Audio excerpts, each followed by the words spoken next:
देखिए, जो अन्य प्राणी होते हैं, मनुष्य के अलावा समस्त प्राणियों में प्रकृति का नियंत्रण है। उनके खान पान में भी, उनके प्रजनन में भी, रहने बसने में भी और भागदौड़ में भी, सब में प्रकृति का नियंत्रण है। मनुष्य के जीवन में प्रकृति का नियंत्रण नहीं है।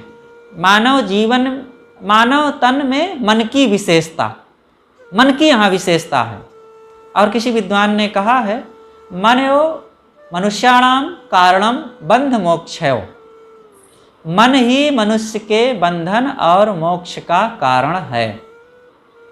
और सदगुरु कबीर ने कहा है कि मानुष तेरा गुण बड़ा, मांस न आवे काज, हाड़ न होते आभरण, त्वचा न बाजन बाज। मनुष्य की विशेषता किन बातों से है? उसके धन से नहीं, उसके घर से नहीं, और उसके सौंदर्य से भी नहीं। मनुष्य की विशेषता उसके गुणों से होती है। हर मनुष्य को अपने गुणों को महान बनाना चाहिए। और पशुओं की विशेषता उनके शरीर से होती है। उनके जीवन में मन की विशेषता नहीं, शरीर से वो शरीर प्रधान है, इंद्रिय प्रधान है, और मनुष्य मन प्रधान होता है। देखो, मनुष्य सब समान दिखते हैं, लेकिन अलग अलग सोचने का तरीका, और जिस क्षेत्र में जिसने सोचा उस क्षेत्र में वो आगे बढ़ जाता है। कोई इंजीनियरिंग की क्षेत्र में इतना सोचा और एक से एक चीज़ें बना लिया, मशीन बनाया, कंप्यूटर बनाया, गाड़ी बनाया, लेकिन उतना ही लंबा चौड़ा एक दूसरा व्यक्ति है, उतने ही वजन का, इंजीनियरिंग के बारे में नहीं सोचा, अब वो कानून के बारे में सोचने लगा।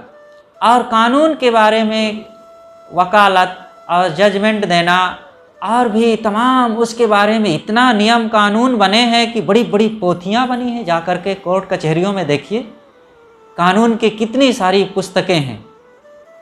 तो किसी को ये इन चीज़ों दोनों से कोई मतलब नहीं है, तो वो जो है डॉक्टरी के बारे में, शरीर विज्ञान के बारे में सोचता है, और वहाँ कौन सा अंग कहाँ होता है, उसका रोग क्या क्या होते हैं, उसका निदान कैसे होता है, दवाई कौन कौन काम करती है, इस बारे में सोचता है।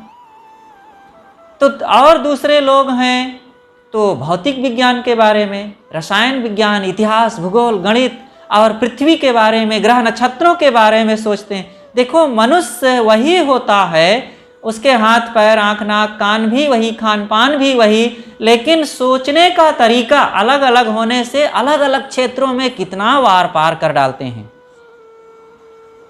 तो इसलिए मनुष्य के जीवन में मन की विशेषता है, इंद्रियों की नहीं। इंद्रियों के मामले में तो बहुत साधारण है। जैसे कि एक चील पक्षी की तरह मनुष्य देख नहीं सकता। कि देख सकता है? नहीं देख सकता। चील दूर 1 किलोमीटर 2 किलोमीटर दूर ऊपर उड़ती है आकाश में, और इतना तेज उसकी दृष्टि होती है कि जमीन पर कहाँ कौन सा जानवर पड़ा हुआ है वो देख करके उस पर पहुंच जाता है खाने के लिए। चींटियां जितना सूंघ सकती है उतना मनुष्य सूंघ नहीं सकता। कहाँ पर मिठाई रखी हो और खोजते खोजते चींटी पहुंच जाती है, वो देखती नहीं है, और गंध के माध्यम से, और कैसे कैसे टेढ़े मेढ़ी जगहों में उसके रास्ते बड़े जटिल टेढ़ा मेढ़ा है, और फिर भी वो न जाने कैसे बस उसी रास्ते से पहुंच जाती है। ऐसा लगता है उसको सूंघना भी टेढ़ा मेढ़ा ढंग से आ जाता है क्या, जहाँ जहाँ रास्ता है। तो नहीं समझ में आता है। देखिए, उनकी इतनी शक्ति है, मनुष्य ऐसा नहीं सोच सकता। घोड़े जैसा मनुष्य दौड़ नहीं सकता, हाथी और बैल जैसे मनुष्य बोझा नहीं उठा सकता, लेकिन मनुष्य के पास मन है, और मन से सोच करके वो भले नहीं देख सकता, लेकिन मशीन बना लिया और चील से ज़्यादा देखने लग गया। चील कितना 1 किलोमीटर 2 किलोमीटर 4 किलोमीटर दूर तक देख सकता है, और मनुष्य ने सोचा, और सोचते सोचते ऐसी मशीन बनाया कि आज वो चंद्रमा, मंगल ग्रह, बृहस्पति, शनि और सूर्य तक की खबर ले रहा है। चींटियों जैसा, खरगोश जैसा या अन्य जानवरों जैसा मनुष्य बिल नहीं बना सकता, लेकिन सोचा इसने और ऐसी बिल बनाया कि अन्य जानवर क्या बनाएंगे ऐसी बिल, सुरंग लंबी लंबी। आज देखिए जाकर के कलकत्ता में, दिल्ली में और कई जगहों में मेट्रो ट्रेन जमीन के अंदर चल रही है और ऐसी बिल बनाया कि वहाँ ट्रेनें चल रही हैं। तो मछलियाँ क्या तैर सकती हैं मनुष्य जैसा? मनुष्य तो तैरना नहीं जानता, इतना नहीं तैर सकता, लेकिन इसने मन से सोचा और सैकड़ों लोगों को लेकर के महीनों महीनों पानी में तैरता है। तो जब इतना इसका विशाल क्षेत्र है मन का, इतना बड़ा बड़ा काम कर सकता है और इतना तेज, बुद्धिमान, गुणवान होते हुए दूसरी तरफ बहुत कमजोर है। कैसे कमजोर है? एक बीड़ी नहीं छोड़ पाता है। एक तरफ इतना बड़ा करामात दिखा सकता है, काम कर सकता है, और दूसरी तरफ इतना कमजोर, एक तंबाकू नहीं छोड़ पाता है। कहता है साहब भोजन न दीजिए चल जाएगा, लेकिन तंबाकू तो चाहिए, तंबाकू तो लेना ही पड़ेगा। ये कमजोरी है मनुष्य के मन में। जब जिस बात के लिए आसक्ति आ जाती है तो फिर वो उसको कमजोर बना ही डालती है। आसक्ति का मतलब ये है कमजोरी। जहां जहां आप आसक्त होंगे वहां वहां आप कमजोर हो जाएंगे, और आपकी कमजोरियों का फायदा बहुत लोग लेते हैं ना। जिन जिन लोगों को परेशान करना होता है या उनके साथ विश्वासघात करना होता है, विरोधी लोग उनकी कमजोरियों को पहले पहचानते हैं और फिर उन कमजोरियों के माध्यम से उनको विनष्ट कर देते हैं। इसलिए हर इंसान को अपनी कमजोरियों को त्यागने के लिए कटिबद्ध होना चाहिए। अब नहीं कुछ ऐसी चीज़ें हैं तो कई लोग खाने पीने में बहुत कमज़ोर होते हैं। देखिए भोजन हर इंसान 2 नहीं 3 बार करता है, लेकिन बहुत लोग नहीं बल्कि अधिकतम लोग धोखा खाते हैं। नहीं वो पान बीड़ी तंबाकू शराब आती लेते हैं, भोजन तो लेते हैं और भोजन में भी धोखा खाते हैं, ज़्यादा खा लेते हैं और ज़्यादा खाए और पछताए। आप भी कभी ज़्यादा खाए हैं कि नहीं? तो ज़्यादा खा लेते हैं और पेट में ज़्यादा हो गया, अब ना बैठे चैन पड़ती है ना लेटे, और 5 घंटे 6 घंटे परेशान रहेंगे और कभी कभी पेट भी डिस्टर्ब हो जाता है। तो खाने में भी सबको सावधानी रखना चाहिए। यही सावधानी ही तो साधना है। खान पान की सावधानी, बोलने की सावधानी और लेने देने की सावधानी, देखने सुनने करने, ये 5 साधन हैं। मनुष्य के पास 5 क्षेत्र हैं भटकने के। कौन कौन है? 5 ज्ञानेंद्रियां, आँख, नाक, कान, जीभ, चाम, ये 5 ज्ञानेंद्रियां हैं। और ये 5 ज्ञानेंद्रियों के माध्यम से हम 5 विषयों में भटकते हैं। 5 विषय कौन है? इन ज्ञानेंद्रियों के एक एक विषय हैं।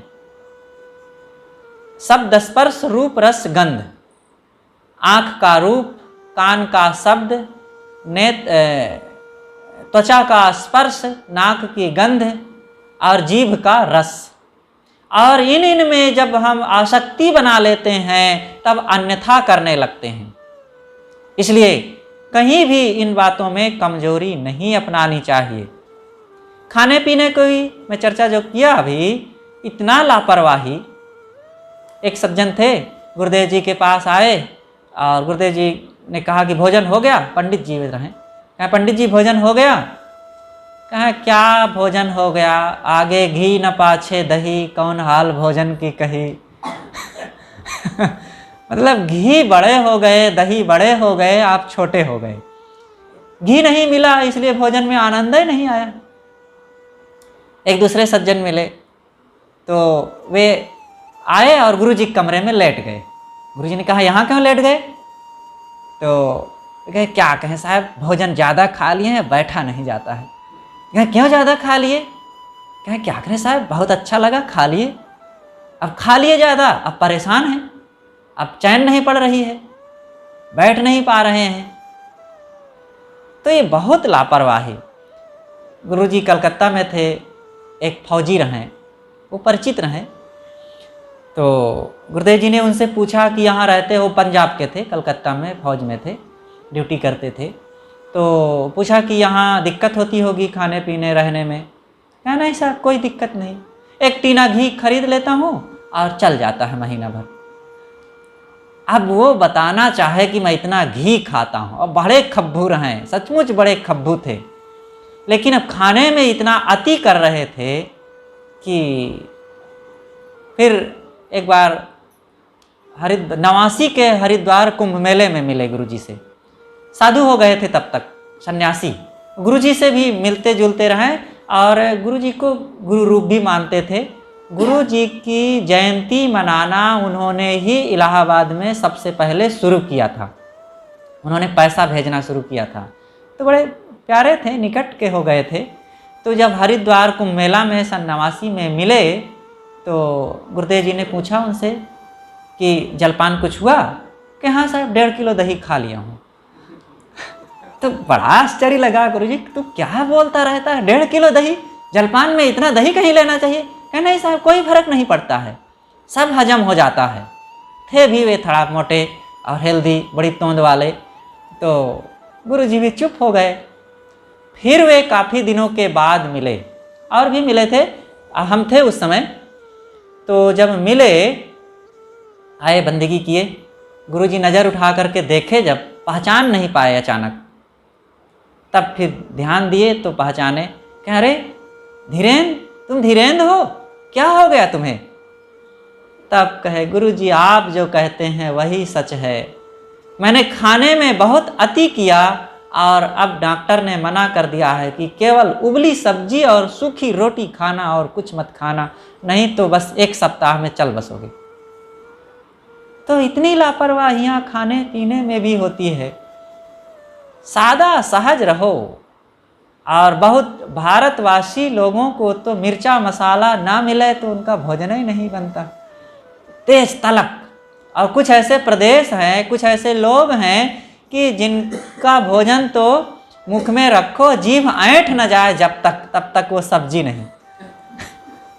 इतना मिर्चा मसाला तेज, सब शरीर को नुकसान करना। शरीर को स्वस्थ रखना भी लोग तो नहीं जानते। एक तरफ शरीर का सुख चाहेंगे और दूसरी तरफ शरीर से स्वस्थ रहना ही नहीं जानते। अनर्गल खान पान, अनर्गल रहना बसना, सोना जागना, और फिर बीमार होंगे और फिर कहेंगे कि साहब शरीर से परेशान है, पैसा की कमी है। ना पैसा की कमी है, ना शरीर उनका खराब है, हम सब खराब करते हैं जीना ना आने से। इसीलिए मैंने पहले ही कहा कि मन और समझ बहुत मजबूत चीज़ है हमारे पास, और जो मन को ठीक कर ले, समझदारी अपना ले, फिर कोई दुख नहीं है।